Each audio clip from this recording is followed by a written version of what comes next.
dibentuk untuk keluarga Allah. Shalom mitra produktif, jumpa lagi dengan saya, Pastor Tommy Ringo, di Tahta Daud Channel dan Podcast Produktif dalam program 50 episode kehidupan yang dikendalikan oleh tujuan yang alkitabiah. Untuk apa kita ada di dunia ini? Episode 15. Sebelum kita belajar bersama dan memulai perjalanan rohani yang mengasyikkan ini, mari kita memperkatakan dan merenungkan firman Allah yang tertulis dalam surat Ibrani 2 ayat 10a, terjemahan NCV, New Century Version, yang berkata, Allah lah yang menjadikan segala sesuatu, dan segala sesuatu adalah bagi kemuliaannya. Dia ingin agar anak-anaknya berbagi kemuliaannya. Juga di dalam surat 1 Yohanes 3 ayat 1a yang berkata, lihatlah betapa besarnya kasih yang dikaruniakan Bapa kepada kita, sehingga kita disebut anak-anak Allah, dan memang kita adalah anak-anak Allah. Dari ayat tersebut kita diingatkan bahwa Anda dibentuk untuk keluarga Allah. Allah menghendaki sebuah keluarga, dan Dia menciptakan Anda untuk menjadi bagian di dalamnya. Inilah tujuan kedua Allah bagi kehidupan Anda, yang Dia rencanakan sebelum Anda dilahirkan. Sebelumnya, tujuan pertama Allah bagi kehidupan Anda adalah bahwa Anda dirancang untuk kesenangan Allah. Hal itu sudah kita bahas sebelumnya dari episode 8 sampai episode 14. Kembali ke pokok pembahasan kita di episode ini, bahwa Anda dibentuk untuk keluarga Allah. Keseluruhan Alkitab merupakan kisah mengenai Allah membangun sebuah keluarga yang akan mengasihinya, menghormatinya, dan memerintah bersamanya selama-lamanya. Alkitab berkata dalam surat Efesus 1 ayat 5 terjemahan New Living Translation berkata, rencananya yang tidak pernah berubah sejak semula ialah mengangkat kita menjadi keluarganya sendiri dengan membawa kita kepada dirinya melalui Yesus Kristus. Dan ini sangat menyenangkan baginya.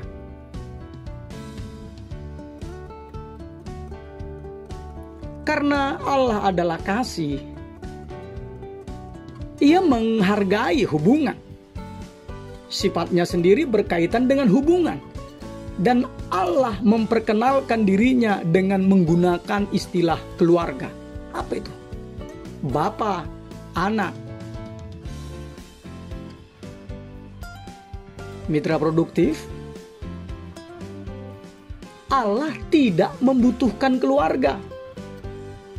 Ia menginginkannya, karena itu Allah membuat rencana untuk menciptakan kita, membawa kita ke dalam keluarganya, dan berbagi dengan kita segala yang Dia miliki. Hal ini sangat menyenangkan Allah. Itu tertulis di dalam Alkitab terjemahan Living Bible dalam surat Yakobus 1 ayat 18 berkata, itu adalah hari yang memberikan sukacita kepadanya, ketika kita memberikan hidup kita yang baru melalui kebenaran firman-Nya, dan kita menjadi anak-anak pertama dalam keluarga yang baru.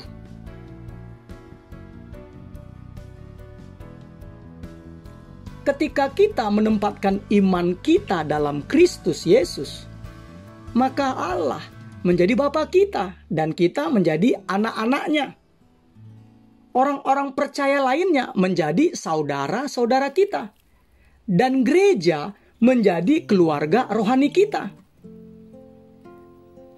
Keluarga Allah mencakup semua orang yang percaya di masa lalu, di masa sekarang, dan masa yang akan datang.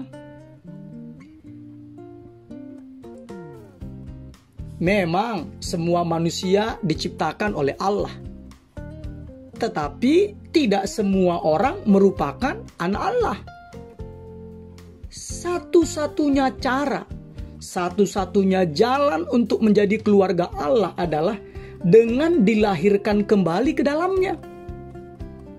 Sama seperti Anda menjadi bagian dari keluarga manusia melalui kelahiran pertama Anda. Begitu juga Anda menjadi anggota keluarga Allah melalui kelahiran Anda yang kedua.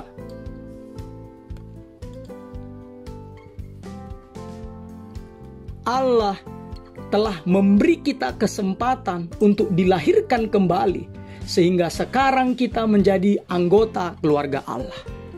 Ini tertulis di dalam 1 Petrus 1 ayat 3a, terjemahan firman Allah yang hidup, dan juga mitra produktif dapat melihatnya di dalam surat Roma 8 ayat 15-16. Memang undangan menjadi bagian dari keluarga Allah itu bersifat universal untuk semua orang. Tetapi ada satu syarat. Satu syarat. Apa itu? Iman di dalam Yesus. Alkitab berkata dalam surat Galatia 3 ayat 26. Sebab kamu semua adalah anak-anak Allah karena iman di dalam Yesus Kristus.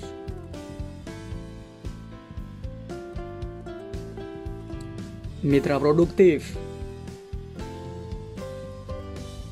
perlu saudara ketahui bahwa keluarga rohani Anda bahkan lebih penting dibandingkan dengan keluarga Anda secara jasmani. Kenapa? Karena keluarga rohani tersebut akan berlangsung selama-lamanya. Memang keluarga-keluarga kita di bumi merupakan pemberian Allah yang mengagumkan, karunia Allah yang luar biasa. Tetapi mereka hanya bersifat sementara, akan menjadi tua, dan yang pasti akan mengalami kematian. Sebaliknya, keluarga rohani kita, yaitu hubungan kita dengan orang-orang percaya lainnya, akan berlanjut sampai kepada kekekalan. Karena itu, berbahagialah keluarga-keluarga yang imannya kepada Yesus Kristus. Karena mereka bukan saja keluarga di bumi ini, tetapi mereka juga akan menjadi keluarga di dalam kekekalan, di sorga Allah yang mulia. Haleluya!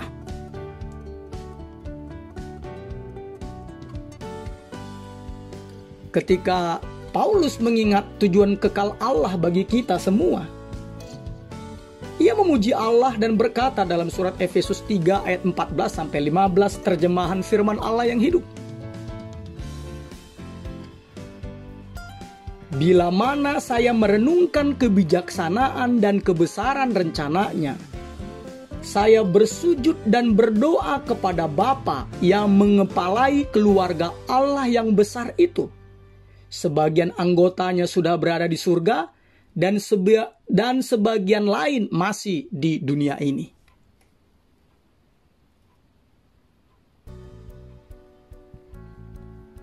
Berikut ini manfaat menjadi anggota keluarga Allah. Mitra produktif, saat Anda dilahirkan secara rohani ke dalam keluarga Allah, Anda diberikan hadiah-hadiah. Kado untuk hari kelahiran Anda yang mengagumkan. Apa itu? Nama keluarga, keserupaan dengan keluarga, hak-hak istimewa, akses yang hanya diberikan untuk keluarga, dan warisan keluarga.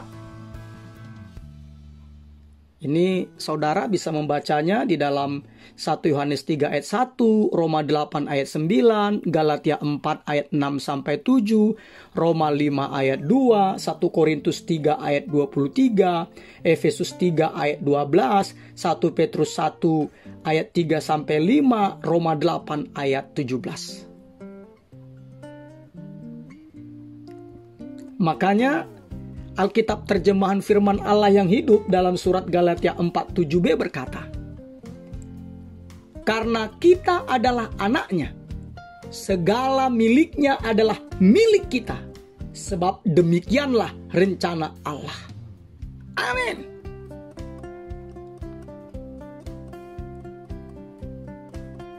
Dalam Alkitab Perjanjian Baru sangat menekankan warisan berharga kita. Jadi menggunakan kata-kata warisan di dalam Alkitab Perjanjian Baru ya. Makanya di dalam Filipi pasal 4 ayat 9 dikatakan, Allahku akan memenuhi segala keperluanmu menurut kekayaan dan kemuliaannya dalam Kristus Yesus. Dan sebagai anak-anak Allah, kita menerima bagian dari harta kekayaan keluarga. Apa itu? Di bumi ini kita diberikan kekayaan, kasih karunia, kemurahan, kesabaran, kemuliaan, hikmat, kuasa, dan rahmat. Ini juga dapat saudara baca di dalam Efesus 1 ayat 7, Roma 2 ayat 4, Roma 9 ayat 23, Roma 11 ayat 33, Efesus 3 ayat 16, Efesus 2 ayat 4. Tapi mitra produktif, di dalam kekekalan, nah itu tadi dalam bumi kita sudah menerimakan banyak ya. Kekayaan, kasih karunia, kemurahan, kesabaran, kemuliaan, hikmat, kuasa, dan rahmat. Nah, di dalam kekekalan, kita akan mewarisi lebih banyak lagi. Paulus berkata dalam surat Efesus 1 ayat 18b, terjemahan New Living Translation.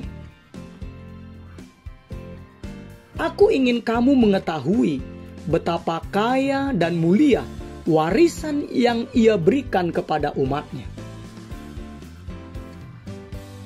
Pertanyaannya adalah, meliputi apa sajakah warisan tersebut? Pertama, kita akan bersama dengan Allah selama-lamanya. 1 Tesalonika 5 ayat 9-10, 1 Tesalonika 4 ayat 17. Kedua, warisan yang kita terima, kita akan diubahkan sepenuhnya menjadi seperti Kristus. 1 Yohanes 3 ayat 2, 2 Korintus 3 ayat 18.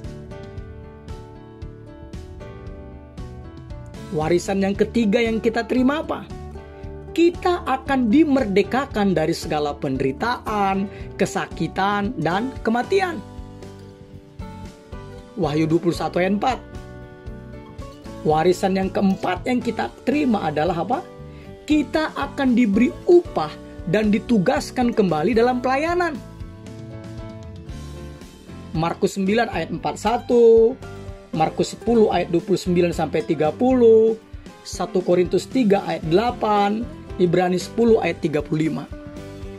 Dan warisan yang kelima kita terima apa? Kita akan mendapat bagian dalam kemuliaan Allah.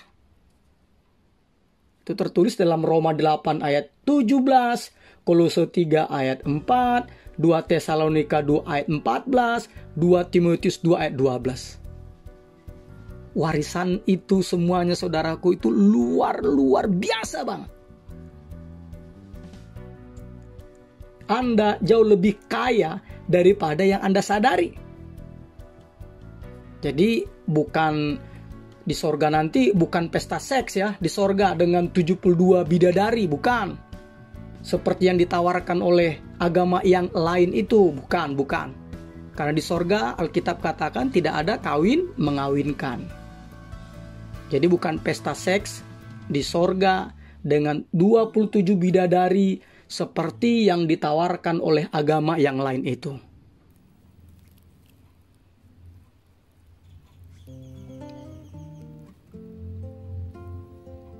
Kembali lagi ke Alkitab. Alkitab terjemahan New Living Translation dalam surat 1 Petrus 1 ayat 4 berkata, Allah telah menyimpan warisan yang tak ternilai bagi anak-anaknya. Warisan tersebut disimpan di surga bagimu, murni dan tak bercacat, tidak dapat binasa dan tidak cemar. Ini berarti warisan kekal Anda tidak ternilai, murni, tetap, dan terlindungi. Tidak seorang pun bisa mengambilnya dari Anda. Dan tidak bisa dihancurkan oleh perang, oleh krisis ekonomi seperti yang terjadi saat ini akibat pandemi COVID-19,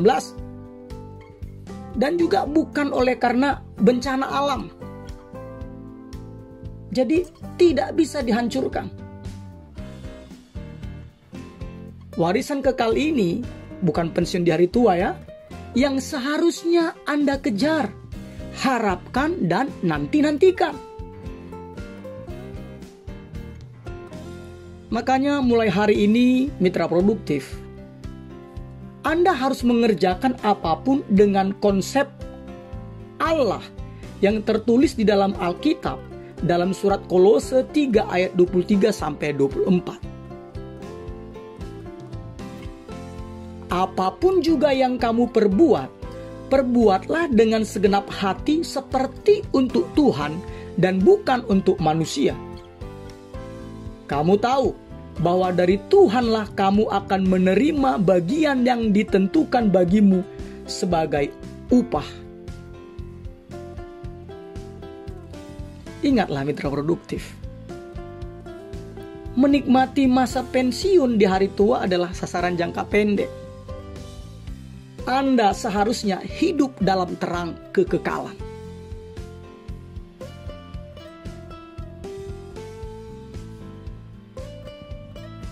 Saat ini kita akan berbicara tentang baptisan.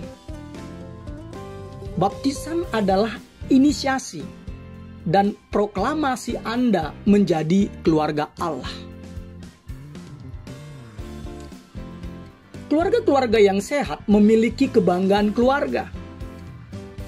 Anggota keluarga tidak malu dikenal sebagai bagian dari keluarga tersebut. Mitra produktif, menjadi seorang Kristen bukanlah aib, justru kebanggaan besar. Karena Anda menjadi Kristen bukanlah karena pilihan Anda, tetapi karena Allah lah yang memilih Anda dari sekian miliaran orang di bumi ini. Luar biasa.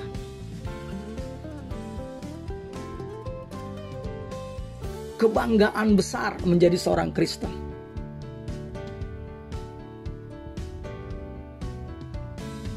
Namun sedihnya, saya masih menjumpai banyak orang Kristen atau orang percaya yang lainnya yang tidak pernah mengakui di depan umum sebagai bagian dari keluarga rohani seperti Yesus perintahkan. Yaitu apa? Dibaptis. Dibaptis. Dan kalaupun mau dibaptis, itu pun karena mau menikah sebagai syarat untuk diberkati di gereja. Miris memang, miris banget. Kita tidak boleh seperti itu mitra produktif. Kita dibaptis sebagai inisiasi dan proklamasi kita bahwa kita adalah bagian dari keluarga Allah.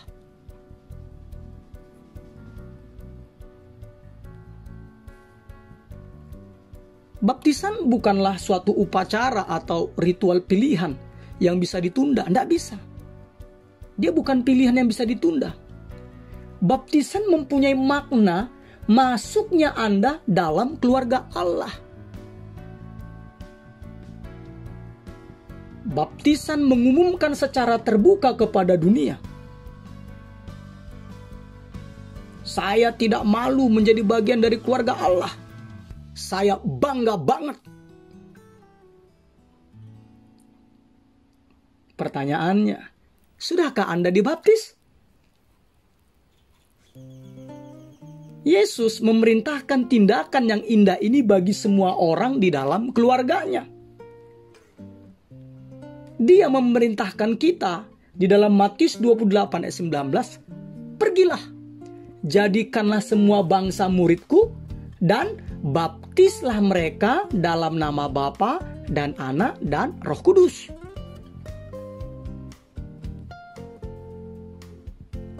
Mengapa baptisan begitu penting? Sama pentingnya dengan tugas besar penginjilan dan pemuridan. Jawabannya adalah karena baptisan melambangkan tujuan Allah yang kedua bagi kehidupan Anda, yaitu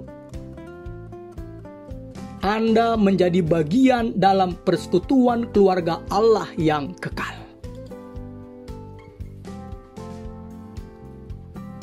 Baptisan penuh dengan makna. Baptisan adalah deklarasi iman Anda. Pada penguburan dan kebangkitan Yesus, baptisan juga sebagai lambang kematian Anda terhadap kehidupan lama dan mengumumkan kehidupan baru dalam Kristus. Baptisan juga merupakan suatu perayaan atau masuknya Anda dalam keluarga Allah.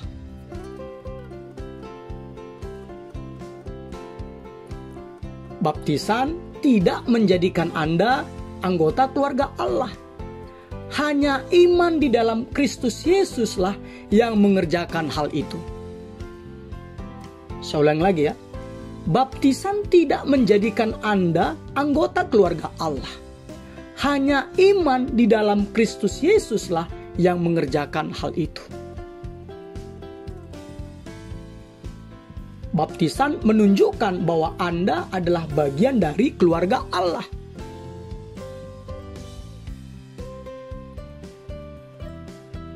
Sama seperti sebuah cincin kawin, ya. Baptisan merupakan tanda yang terlihat dari komitmen batin yang dibuat di dalam hati Anda. Inilah tindakan awal, bukan sesuatu yang dapat ditunda sampai Anda dewasa secara rohani. Satu-satunya syarat yang alkitabiah adalah percaya saja. Percaya saja. Silahkan saudara baca di Kisah Para Rasul 2 ayat 41, Kisah Para Rasul 8 ayat 12-13, Kisah Para Rasul 8 ayat 35-38.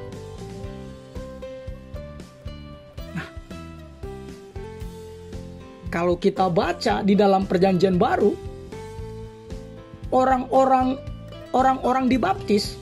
Jadi orang-orang itu dibaptis begitu mereka percaya.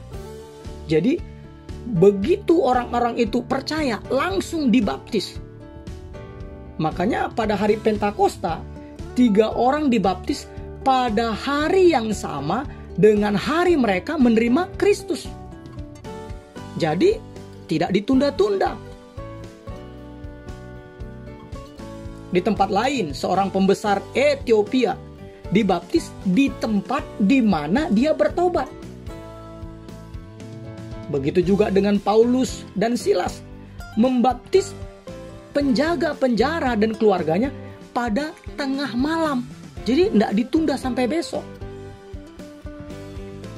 Artinya apa? Artinya tidak ada baptisan yang ditunda dalam Perjanjian Baru. Jika Anda belum dibaptis sebagai sebuah ekspresi iman Anda di dalam Kristus, lakukanlah sesegera mungkin seperti yang Yesus perintahkan. Dan saya dengan senang hati untuk melaksanakannya.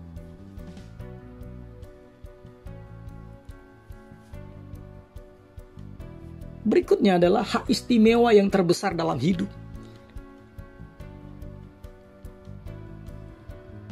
Firman Allah yang tertulis dalam Ibrani 2 ayat 11 berkata, sebab Ia yang menguduskan, ini maksud Yesus Kristus ya, sebab Ia yang menguduskan dan mereka yang dikuduskan, mereka semua berasal dari satu.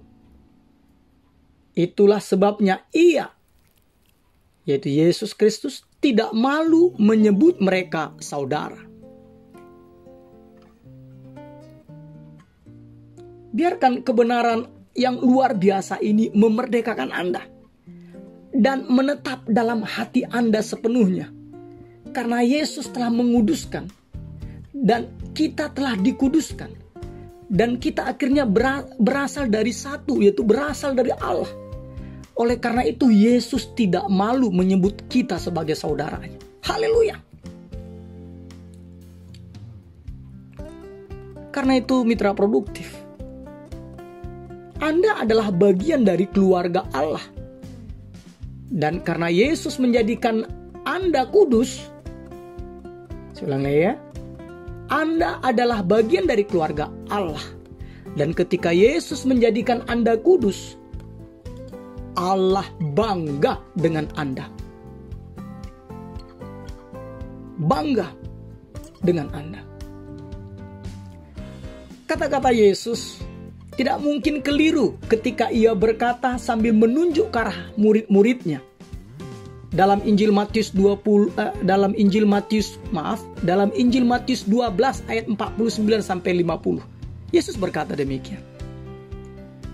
Inilah ibuku. Lihat ya, sambil menunjuk ke arah murid-muridnya. Yesus berkata, inilah ibuku dan saudara-saudaraku. Sebab siapapun yang melakukan kehendak Bapa-Ku di sorga, dialah saudaraku. Inilah ibuku dan saudara-saudaraku. Sebab siapapun yang melakukan kehendak Bapa-Ku di sorga, sekali lagi saya bacakan apa dikatakan, dialah saudaraku laki-laki, dialah saudaraku perempuan, dialah ibuku. Haleluya.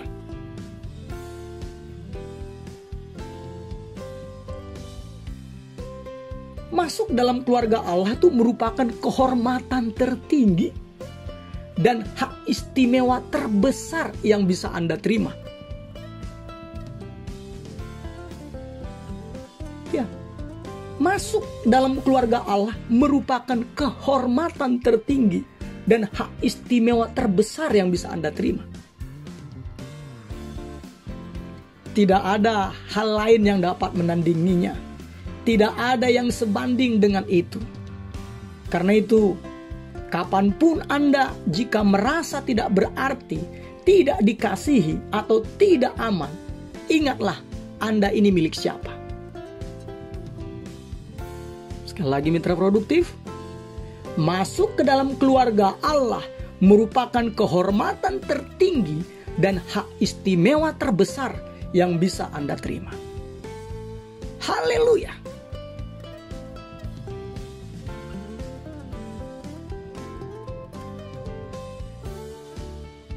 Episode 15. Berpikir dan merenungkan tujuan hidup kita.